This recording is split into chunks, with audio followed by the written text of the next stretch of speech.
ड्रामे के next episode में आप लोग देखेंगे कि किस तरह से वकार ने विरसा को बेहद रोकने की कोशिश की, लेकिन विरसा नहीं रुकी और एमन की शादी के फ़ौरन बाद अपनी वालदा के साथ अपने घर वापस चली गई। आती है नाहीद वकार के पास और आकर कहती है कि विरसा जा चुकी है। मेरे मना करने के बावजूद वो नहीं रुकी। मैंने उसे बहुत कहा, तुम्हें उसे रोकना चाहिए था। इस बात पर वकार अपनी माँ नाहीद से कहता है कि आपको क्या लगता है कि मैंने उसे नहीं रोका होगा? मैंने उसे रोकने की बहुत कोशिश की थी, लेकिन वो नहीं रुकी। इस बात पर नाहीद वकार को कहती है कि तुम्हें कोशिश नहीं करनी चाहिए थी, बल्कि दिलो जान से पूरा ज़ोर लगा देना चाहिए था ताकि वो यहाँ से वापस ना जाती।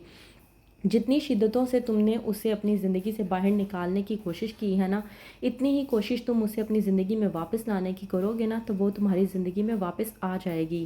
कहती है नाहीद कि जब तक तुम्हें अपने आप पे भरोसा नहीं होगा कि तुम विरसा के काबिल हो, विरसा कभी भी तुम्हारी नहीं हो सकती। इसलिए खुद पर भरोसा करना सीखो कि तुम उसके लायक हो। वो तुम्हारे पास आ जाएगी और तुम्हारी ज़िंदगी में ही रहेगी। बेहतर ये है कि खुद को सुधारो और ख़ुद को समझाने की कोशिश करो कि तुम उसके बगैर अधूरे हो। इस बात पर वकार अपनी माँ नाहीद से कहता है कि आप परेशान ना हो, मैं बहुत जल्द कोशिश करके विरसा को घर वापस ले आऊँगा। वहीं पर दूसरी तरफ विरसा की अपनी ताई के साथ बहस हो जाती है, जिस बात पर विरसा कहती है अपनी ताई से कि मेरे अब्बू ने आपके बेटे के नाम कोई भी प्रॉपर्टी या जायदाद नहीं की।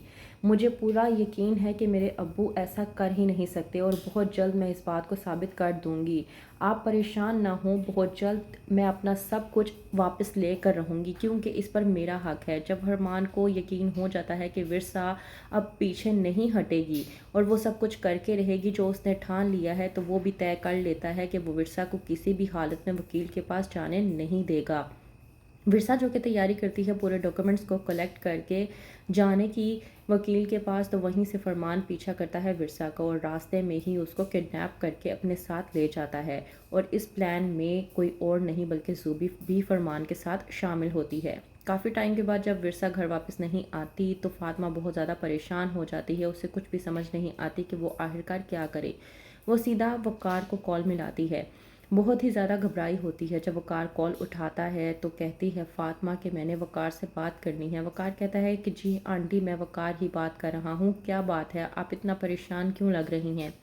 इसी बात पर फातिमा वकार से कहती है कि मेरी बेटी विरसा पता नहीं कहाँ चली गई है, कब की गई हुई है, अभी तक वापस नहीं आई।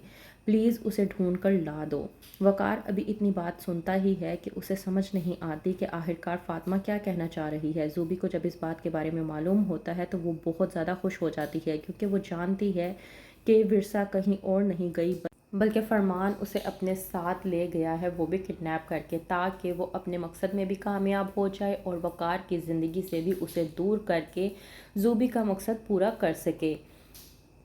विरसा जो कि बहुत ज़्यादा परेशान होती है जब रास्ते में जा रही होती है, उसे महसूस होता है कि उसका पीछा कोई ना कोई कर रहा है और ऐसा ही होता है। फरमान मौके की ताक ना लाग कर विरसा को किडनैप करता है और अपने साथ ले जाता है। वहीं पर दूसरी तरफ आदिल जो कि अपनी बीवी अस्मा को जाकर तमाम तर हकीकत से आगाह कर देता है और उसकी गलतफहमी दूर कर देता है। अस्मा जो कि आदिल से कहती है कि तुम्हें ये तमाम तर हकीकत मुझे पहले ही बता देनी चाहिए थी ताकि मैं किसी भी गलतफहमी का शिकार ना रहती। कहता है आदिल के फरमान ने जो कोई भी बात की थी वो तमाम तर बकवास थी, तुम्हें उसकी बातों में आकर मेरी फुप्पो से बदजन होने की कोई ज़रूरत नहीं है। कहती है अस्मा आदिल से कि आप यकीन करें, आइंदा के बाद ऐसी कोई भी बात नहीं होगी। वहीं पर दूसरी तरफ वकार जो कि परेशान हो चुका है विरसा को लेकर, तो किस तरह से तलाश करेगा जानने के लिए देखते रहिए हक महल।